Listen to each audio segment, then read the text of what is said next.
Hello class 7th के हम third chapter fibre to fabric से आज स्टार्ट करेंगे. In class 6 you have learned about some fibres obtained from plants, जिसके example है jute, cotton. You also learn that wool and silk fibres are obtained from animals. Wool is obtained from the fleece, that is hair of sheep or yak. Silk fibers come from cocoon of silk moth. Do you know which part of the sheep's body yields fiber? Are you aware how these fibers are converted into the woolen yarn that we buy from the market to knit sweaters? Do you have any idea how silk fibers are made into silk, which is woven into saris? In this chapter, we shall try to find answers to these questions. तो ये 6th class में भी chapter था fibre to fabric. पहले जो यहाँ के questions हैं उसको देख लेते हैं. हमने 6th क्लास में पहले इतना पढ़ा था कि फाइबर से फैब्रिक जो है उसका जो प्रोसेस है, क्या क्या प्रोसेस होते हैं जिससे कि हम फाइबर से एक फैब्रिक बनाते हैं. फैब्रिक के बाद फैब्रिक यानी कि सिर्फ नॉर्मल कपड़ा, उस कपड़े के गारमेंट्स यानी कि जो क्लोथ्स जो हमको रेडीमेड मिलते हैं वो फिनिशिंग होती है फैब्रिक की. तो हमने इतना पढ़ा था कि सारे प्रोसेसेस के बारे में, और हमने ये बोला था कि फ़ाइबर से फैब्रिक बनता है. बीच में एक इंटरमीडिएट है विच इज़ यान. फ़ाइबर से हम यान बनाते हैं, यान से फैब्रिक बनता है. तो फाइबर की अगर हम स्पिनिंग कर दें तो यान बन जाएगा. यान की अगर वीविंग और निटिंग कर दें तो वो फैब्रिक बन जाएगा. ये एक ओवरव्यू है जनरल कि इतना 6th क्लास में हमने पढ़ लिया है. अब हम उसके आगे पढ़ने वाले हैं. तो वो पूछ रहा है, do you know which part of the sheeps body yields fibres. तो हमको पता है कि शीप के हम जो बाल होते हैं, जो वूल जो हम बोलते हैं शीप के ऊपर, उसको निकाल के उससे हम उसको फाइबर बोलते हैं कि ये फाइबर है. वो एक तरह से रॉ मटेरियल है जिसको यूज़ करके हमने क्लॉथ बनाना है. उसको फाइबर से, क्लॉथ को हम बोलेंगे फैब्रिक. तो वो फाइबर से फैब्रिक कैसे बनता है? तो शीप का फाइबर उसके बाल हैं जो शीप के ऊपर हैं. Are you aware how these fibers are converted into woolen yarn? यान मैंने बोला फाइबर से पहले यान बनेगा और उसके बाद स्वेटर्स बनेंगे जो हम बोलेंगे कि ये फैब्रिक बन गया. तो हमको पता है, इसके हमने स्टेप्स पढ़े थे, क्या क्या मशीन यूज़ होती है, हमने या क्या क्या हम चीज़ें यूज़ कर सकते हैं, वो हमने 6th क्लास में पढ़ा था. प्रोसेस क्या है? फाइबर से यान बनाने के लिए स्पिनिंग, यान से हमको स्वेटर बनाने में या फैब्रिक बनाने के अंदर निटिंग या weaving. Do you have any idea how silk fibers are made into silk, which is woven into saris? तो सिल्क फाइबर हमको पता है कि जो सिल्क वर्म है, जो सिल्क मॉथ है, हम क्या करते हैं, उसका जब कुकून बनता है तो उसका कुकून को गर्म पानी में डाल के उससे जो एक्सट्रैक्ट होता है उसको हम बोलते हैं, वो कुकून जो है वो सिल्क है. वो सिल्क का फाइबर है. उस फाइबर की फिर से हम उसको स्पिनिंग करके यान बनाएंगे उसका, जिसको हम बोलेंगे, जिससे बाद में जो सिल्क की साड़ीज़ हैं वो बनेंगी. तो सिल्क मॉथ का फाइबर का है, उसके कुकून्स के अंदर है. कुकून के अंदर वो पानी में डालते हैं और जो एक्सट्रैक्ट होता है उसको हम बोलते हैं silk. In this chapter we shall try to find answers to this question. Animal fibres, wool and silk. Wool comes from sheep, goat, yak and some other animals. ये इसके एग्जाम्पल्स हैं. These wool yielding animals bear hair on their body. Do you know these animals have a thick coat of hair? Hair trap a lot of air. Air is a poor conductor of heat, as you would learn in chapter 4. So hair keeps these animals warm. Wool is derived from these hairy fibers. तो अब हम क्या बात कर रहे हैं कि वूल जो है हमको पता लग गया, शीप, गोट, याक, इन सब से हम वूल लेते हैं. हम कैमल से भी वूल लेते हैं जो कि कैमल वूल बनती है. बट यहाँ के पे अगर 3 ही एग्जाम्पल दिए हुए हैं क्योंकि उसने आगे लिख दिया सम अदर एनिमल्स, तो और भी एनिमल्स से वूल मिलती है. तो हम क्या करेंगे, वूल, उनके हेयरी फाइबर जो है, जो उनकी बॉडी पे हेयर है, उससे हम वूल एक्सट्रैक्ट करते हैं. तो जब भी हम वूल की एक्सट्रैक्शन करते हैं, अगर तुमने कभी देखा हो वूल एक्सट्रैक्शन, नहीं भी देखा हो, तो हमको ये पता है कि वूल की एक्सट्रैक्शन हमेशा गर्मियों में होंगी. मतलब कि शीप के जो हम बाल जब उतारेंगे वो हम समर सीज़न में करेंगे. क्यों? क्योंकि विंटर सीज़न में अगर बाल उनके निकाल लिए तो जो उन्हें जो ठंड लगेगी, क्योंकि एक तरह से शीप के ऊपर बाल क्यों है, उसका ये रीज़न है कि वो उसको गर्मी देता है ठंड विंटर सीज़न में.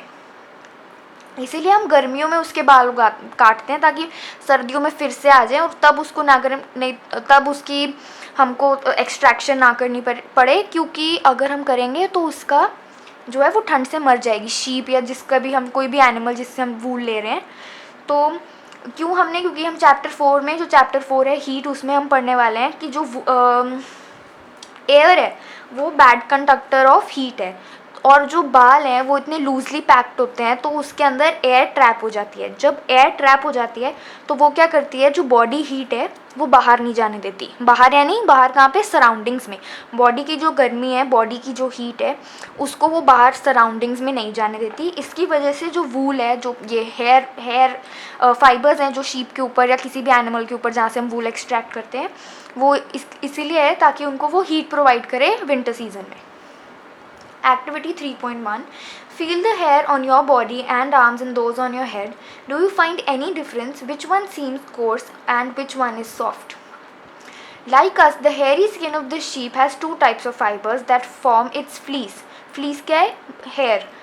The coarse beard hair and the fine, soft under hair close to the skin. The fine hair provide the fibers for making wool. Obviously अगर हमने उस वूल का हमने क्या करना है, हमने अपने लिए गारमेंट्स बनाने हैं तो हम चाहेंगे कि वो सॉफ्ट हो, हम नहीं चाहते वो हार्ड हो। तो वो बोलेगा कि जो भी स्किन के पास है हेयर उसको वो सॉफ्ट है। The fine hair provide the fibre for making wool. Some breeds of sheep possess only fine under hair. तो कुछ शीप के पास तो सिर्फ फाइन यानी कि सॉफ्ट। फाइन का मतलब हम यहाँ पे सॉफ्ट बात कर रहे हैं। फाइन मतलब अगर हम बोलेंगे जितनी सॉफ्ट वूल है उसकी हम क्वालिटी बोलेंगे ये फाइन क्वालिटी है। तो some breeds of sheep possess only fine under hair.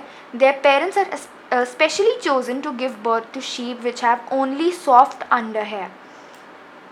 This process of selecting parents, important है ये, this process of selecting parents for obtaining special characters in their offspring such as soft under hair in sheep is termed as selective breeding. 5-star question, very important question.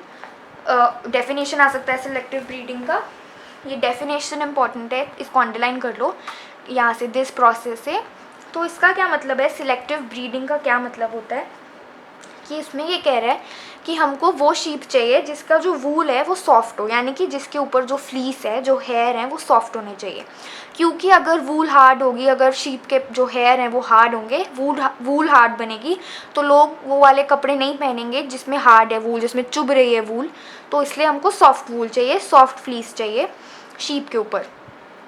तो कुछ breeds, सम breeds पता है सबको, जो breed होती है मतलब एक ही शीप की डिफरेंट ब्रीड्स होंगी। तो कुछ ब्रीड्स जो हैं वो सॉफ्ट अंडर हेयर देती है, फाइन अंडर हेयर देती है। तो हम क्या करते हैं, सिलेक्टिवली वो वाले पेरेंट्स चूज़ करते हैं जिसमें फाइन हेयर ही हो, जिस मतलब उनके पास फाइन हेयर कट क्वालिटी है। हम वो वाले पेरेंट्स को खुद सिलेक्टिवली चूज़ करते हैं और फिर हम उन दोनों की आपस में ब्रीडिंग करवाते हैं ताकि जो उनके ऑफस्प्रिंग है उनमें भी सॉफ्ट हेयर हो, हार्ड हेयर आए ना। समझ में आया इसका? एक बार और, सिलेक्टिव ब्रीडिंग का क्या मतलब है। सिलेक्टिवली हमने ब्रीड कराया, सिलेक्टिवली यानी मैंने खुद चूज़ किया कि फादर ये होगा, मदर ये होगा, हम मदर होगी और हमने खुद चूज़ किया वो, और फिर उनकी आपस में ब्रीडिंग कराई ताकि जो उनकी ऑफस्प्रिंग है, जो नेक्स्ट जनरेशन आएगी, उनके पास भी डिज़ायर्ड क्वालिटी, डिज़ायर्ड और जो हमारे कैरेक्टर्स हैं वही आए। तो अगर हम एक बार दोबारा इसका डेफिनेशन पढ़ें, this process of selecting parents, खुद पेरेंट्स को सिलेक्ट किया for obtaining special characters. Sheep के केस में वो कैरेक्टर क्या है, सॉफ्ट फ्लीस होनी चाहिए। तो स्पेशल कैरेक्टर्स वो कोई भी कैरेक्टर हो सकता है। कभी कभार हम ये कैरेक्टर ले सकते हैं कि ये ज़्यादा हेयर प्रोड्यूस करे, कभी कभार हम 2 कैरेक्टर्स के पेरेंट्स ले सकते हैं कि इसके पास सॉफ्ट भी है फ्लीस और ये बाल भी ज़्यादा प्रोड्यूस करता है, हेयर भी ज़्यादा प्रोड्यूस करता है। तो the process of selecting parents for obtaining special characters in their offspring, यानी ऑफस्प्रिंग क्या होता है, नेक्स्ट जनरेशन, जो उनके बच्चे होंगे आने वाले, उनको ऑफस्प्रिंग कहते हैं।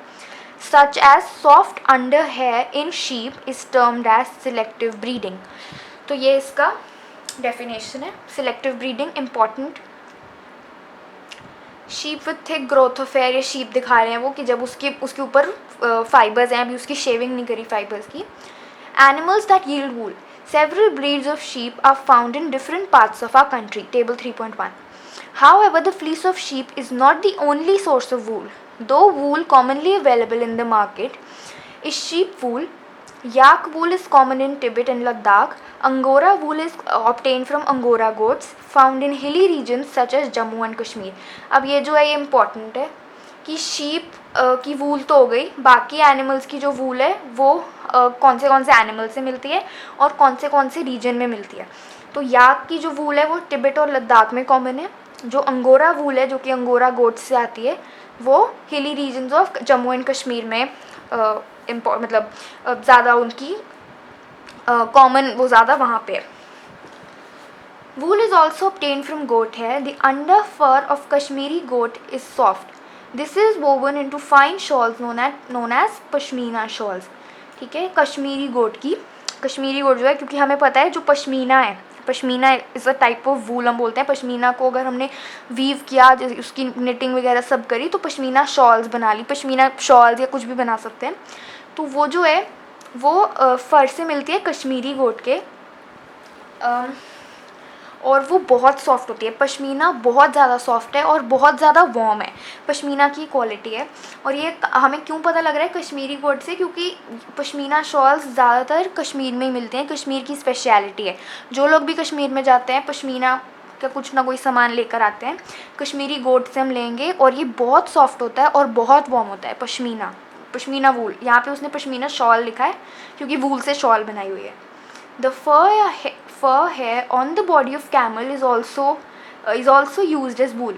Llama and alpaca found in South America also yield wool. तो हमको पता है कैमल वूल बहुत कॉमन है। कैमल वूल आजकल के टाइम पे कैमल वूल क्योंकि बहुत ज़्यादा वार्म होती है, इसलिए कैमल से भी हम वूल एक्सट्रैक्ट करते हैं। और जो लामा और अल्पाका है साउथ अमेरिका में इम्पॉर्टेंट, वो यील्ड करते हैं वूल। Activity 3.2 Collect pictures of animals whose hair is used as wool. Stick them in your scrapbook. If you are unable to get pictures, try and draw them from the ones given in this book. Find out words for sheep, goat, camel and yak in your local language and also in other languages of our country. याक कैसा दिख रहा है, Lama, alpaca, camel, ये सब photos बने हुए हैं। एक बार ये सब देख लो। अंगोरा गोट कैसी दिखती है, अंगोरा कैसी दिखती है। Activity 3.3 Produce outline map of India and the world.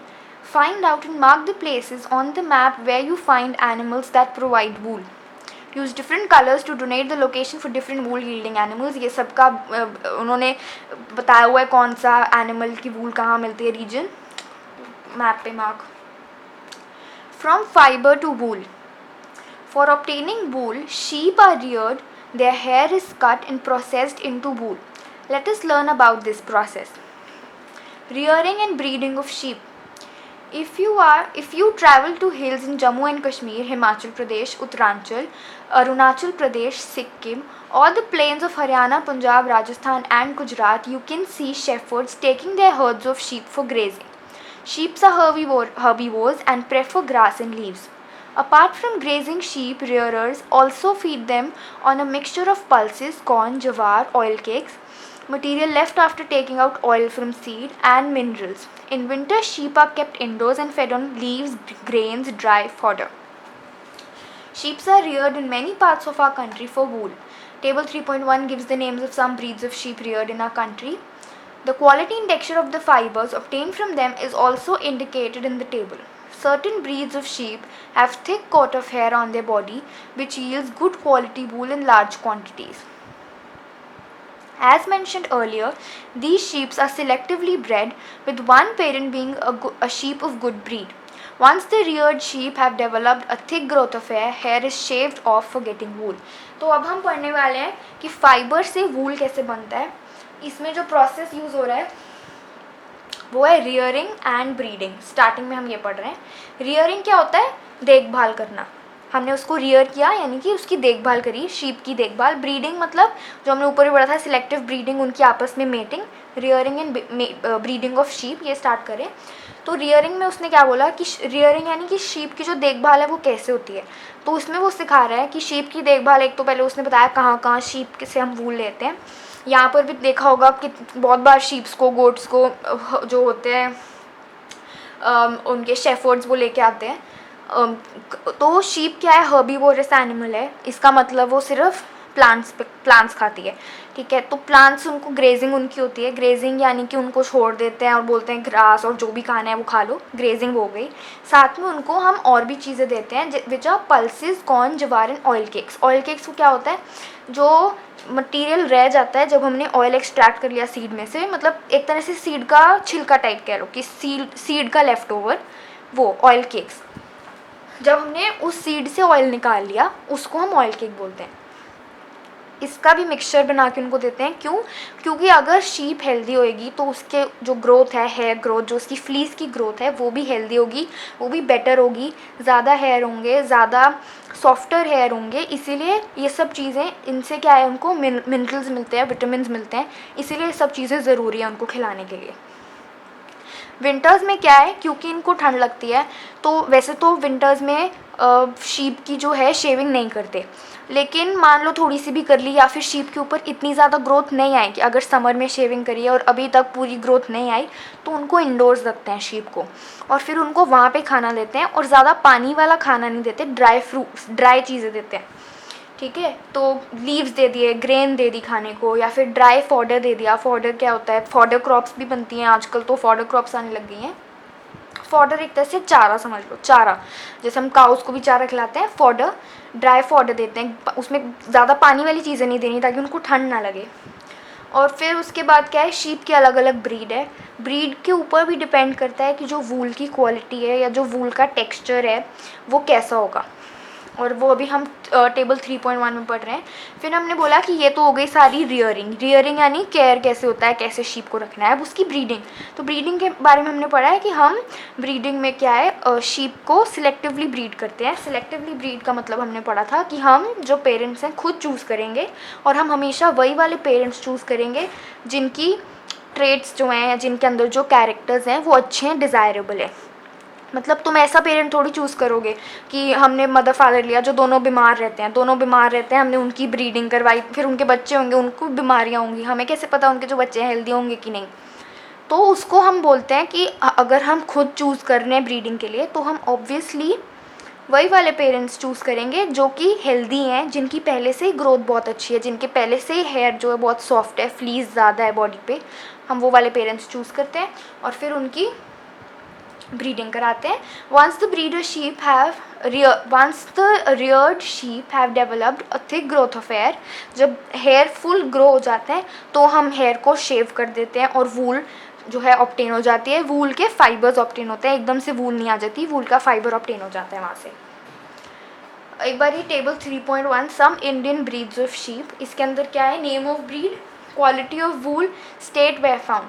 तो लोही ब्रीड है शीप की, गुड क्वालिटी वूल है राजस्थान पंजाब। Rampur Bushahr, brown fleece Uttar Pradesh Himachal. नली बखारवल मारवाड़ी पतानवाड़ी, और बस इतनी है 6। ये याद नहीं करने की ज़रूरत, ये बस उन्होंने नाम बताया है, इनमें से कोई याद नहीं करनी। प्रोसेसिंग फाइबर्स इनटू वूल, तो अभी हमने रियरिंग की, ब्रीडिंग की, और अब हमने क्या किया, शीप से जो वूल है वो निकाल ली, वूल के फाइबर हैं वो निकाल लिए। अब उस फाइबर को हमने वूल बनाना है, तो ये नेक्स्ट स्टेप आ गया, processing fibres into wool. The wool which is used for knitting sweaters or for weaving shawls in the finished product of a long process which involves the following steps। अब ये सब बहुत important है, इसका बहुत 3 marks का भी question आ सकता है, अगर स्कूल में 5 मार्क्स के भी क्वेश्चन आते हैं तो भी ये स्टेप वाइज स्टेप आ सकते हैं कि फाइबर से वूल कैसे बनता है, पूरा प्रोसेस एक्सप्लेन होना चाहिए। Step 1, the fleece of the sheep along with a thin layer of skin is removed from its body.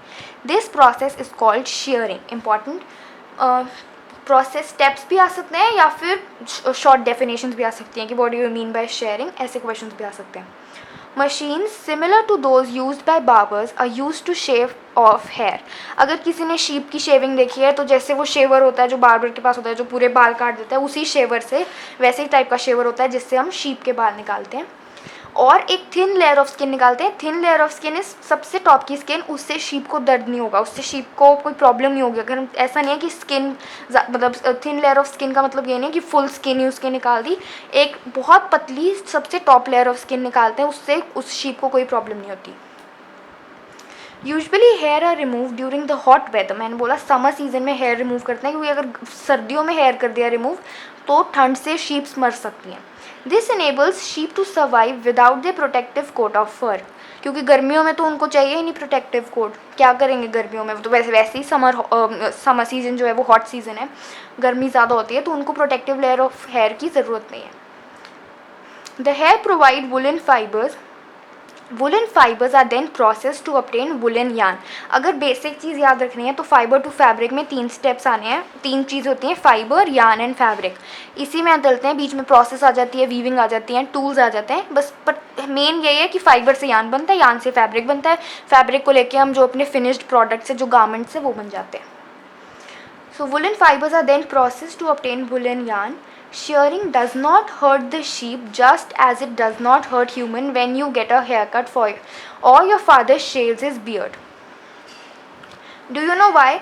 The uppermost layer of the skin is dead. Also the hair of sheep grow again just as your body hair. तो जो thin layer of skin है, epidermal skin है, हम बोलते हैं जो सबसे top layer of skin है, वो वैसे भी झड़ती रहती है। हम कितने स्किन सेल्स जो हैं वो शेड करते हैं जब हम अपने हाथ हिलाते हैं, हाथ मलते हैं, कुछ भी करते हैं, तो टॉप लेयर ऑफ स्किन वैसे भी डेड होती है। तो वैसे, और जो वो पतली लेयर है वो बहुत पतली है, हम उसको बोलते हैं वो डेड स्किन ही निकाल रहे हैं ऊपर से, तो शीप को कोई फ़र्क नहीं पड़ता। जैसे कि उसने बोला तुम्हारे बाल कटते हैं दर्द नहीं होती, वैसे शीप को नहीं होती, वैसे शीप को जब बाल काटो दर्द नहीं होती और वो दोबारा से ग्रो कर जाते हैं। Step 2, the shared skin with hair is thoroughly washed in tanks to remove grease, dust and dirt. This is called scouring. Nowadays scouring is done by machines. पहले हम करते थे, पर अब सब कुछ मशीन मेड हो गया है, मैन मेड, या जो हम बोलते हैं ह्यूमन लेबर, वो कम हो गई है। Step 3, after scouring sorting is done. The hairy skin is sent to a factory where hair of different textures are separated or sorted.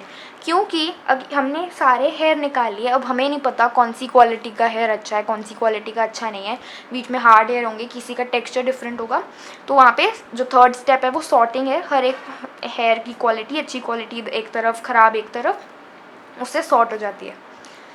Step 4, the small fluffy fibers called burrs are picked out of, या जो हम हिंदी में उसको बुर बोलते हैं, are picked out from the hair. These are the same burrs which sometimes appear on your sweater. These fibers are scoured again and dried. This is the wool ready to be drawn into fibers. Step 5, the fibers can be dyed in various colors. जैसे हम देखते हैं जो वूल मिलती है हमको market से, वो कितने कलर्स में मिलती है, तो इसीलिए हम उसको डाई कर सकते हैं। As the natural fleece of sheep और गोट इज़ ब्लैक, ब्राउन और वाइट, इतने में आती है। The fibres are straightened, combed and rolled into yarn. The longer fibres are made into wool for sweaters and the shorter fibres are spun and woven into woollen cloth. ये हमारा step 6 था। इसके अंदर ये सारा एक बार देख लो, शेयरिंग हुई, उसके बाद उसकी स्काउरिंग हुई, उसके बाद हमने उसकी स्काउरिंग बाय मशीन करके दिखाई है, उसके बाद उसकी रोलिंग इन यार्न हो गया। Occupational hazard. Wool industry is an important means of livelihood for many people in our country, but sorters' job is risky as sometimes they get infected by a bacterium anthrax which cause a fatal blood disease called sorters' disease. Anthrax bacteria है, ये important है कि कौन सा bacteria है, anthrax उसका नाम है, sorters' disease. Such risk faced by workers in any industry are called occupational hazard. अगर occupational hazard की सिंपल डेफिनेशन मैं बताऊँ तो ऑक्यूपेशन मतलब किसी की जो भी जॉब है, ऑक्यूपेशन क्या है, उस ऑक्यूपेशन की वजह से अगर कोई बीमारी आती है उसको हम बोलते हैं हज़ार्ड, तो उसको इकट्ठा नाम दे दिया ऑक्यूपेशनल हज़ार्ड। कि किसी की ऑक्यूपेशन की वजह से जो उसकी लाइफ का है उसको रिस्क पे रख सकते हैं, तो उसको ऑक्यूपेशनल हज़ार्ड बोलते हैं। सिर्फ वूल इंडस्ट्री में नहीं है, केमिकल इंडस्ट्री, केमिकल लीक हो सकता है, जैसे हमने भोपाल में किया, अभी रिसेंटली हुआ है, तो इन सब से ये सारे ऑक्यूपेशनल हज़ार्ड्स होते हैं।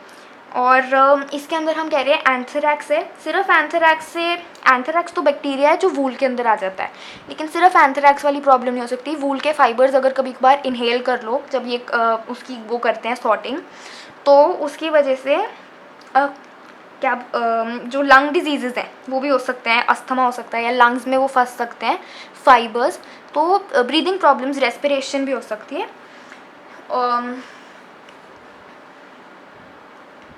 Bojo is wondering why it hurts when someone pulls his hair but not when he goes for a haircut. Bojo is wondering why a cotton garment cannot keep us as warm in winter as a woolen sweater does. तो दोनों के answer, पहला answer क्या है, Bojo is wondering why it hurts, क्योंकि जब किसी ने हेयर पुल किया तो जो हमारे हेयर है वो स्किन के अंदर एम्बेडेड है, तो हमारी स्किन खींची, तो जब भी स्किन को हम खींचते हैं, स्किन को दबाते हैं, स्क्रैच करते हैं, कुछ भी करते हैं, तो वो हर्ट करता है। क्यों? क्योंकि स्किन के अंदर क्या है, सेंसरी सेल्स हैं जिनको हम क्या बोलते हैं, न्यूरॉन्स हैं, जो कि हमारे सेंसेस से काम करते हैं। अगर मैं किसी को पिंच करूँ आर्म पे, तो जो पिंच की दर्द होगी वो तुमको कैसे पता लगा किसी ने पिंच किया है? क्योंकि तुम्हारी आर्म में क्या थे, न्यूरॉन्स थे। न्यूरॉन्स क्या होते हैं, सेंसरी, या फिर हम बोल सकते हैं सेंसरी सेल्स हैं, तुम बोल सकते हो उनको नर्व सेल्स हैं तो वो न्यूरॉन ने ब्रेन को सिग्नल दिया कि किसी ने पिंच किया है। ये जो न्यूरॉन्स हैं ये हेयर के अंदर प्रेजेंट नहीं होते, तो जब सिर्फ बाल काटते हैं तो हमको कुछ पता ही नहीं लगता। ये न्यूरॉन्स जो हैं ये नेल्स के अंदर भी प्रेजेंट होते हैं, तभी जब तुम नेल्स काटते हो तो तुमको दर्द नहीं होती। लेकिन अगर तुम नेल को पूरा खींच के निकाल दो तो दर्द होगी, क्योंकि जो नेल का लास्ट पार्ट है वो स्किन के अंदर एम्बेडेड है। तो स्किन के अंदर न्यूरॉन्स हैं लेकिन हेयर एंड नेल के अंदर न्यूरॉन्स नहीं है। इसीलिए जब कोई बाल खींचता है, क्योंकि बाल खींचता है तो स्किन में बाल लगे हुए हैं, इसीलिए स्किन की वजह से हमें दर्द पता लगता है। लेकिन अगर कोई सीधा बाल काट दे तो उनको दर्द नहीं होगा, क्योंकि बालों के अंदर न्यूरॉन्स या नर्व सेल्स नहीं है, they are not present. Boojho is wondering why a cotton garment can not keep us warm, क्योंकि हमने पढ़ा वूल के अंदर क्या है, वूल एयर ट्रैप करता है। एयर क्या है, बैड कंडक्टर ऑफ हीट, तो वो हमारी बॉडी हीट को एस्केप नहीं करने देता। चैप्टर 4 हीट के अंदर ये पूरा डिटेल में एक्सप्लेन है। तो क्योंकि वो हमारी बॉडी हीट को एस्केप नहीं करने देता, इसलिए हमको गर्मी लगती है, हमें ठंड नहीं लगती। वूल के अंदर क्या होता है, वूल के अंदर बल्कि जो वूल है जो कॉटन है वो पोरस होती है। इसका मतलब उसके अंदर छोटे छोटे पोर्स हैं। वो क्या करता है, वो जो है हवा का अंदर बाहर करता रहता है, वो हवा एयर को ट्रैप नहीं करता, वो उसकी सर्कुलेशन या फिर एक तरह से वेंटिलेशन का काम करता है। इसलिए समर में हम कॉटन गारमेंट्स पहनते हैं जो कि एयर की मूवमेंट अलाउ करता है। लेकिन वुलन क्लोथ्स क्या करते हैं, वूल के फाइबर्स एयर को ट्रैप कर लेते हैं, उसको जाने नहीं देते। और क्योंकि air is a bad conductor of heat, वो हमारी बॉडी हीट को एनवायरनमेंट में एस्केप नहीं करने देती। इसकी वजह से हमें वार्म लगता है, गर्म लगता है जब हम वुलन क्लोथ्स पहनते हैं। एक्टिविटी 3.4 ये नेक्स्ट लेक्चर में करेंगे।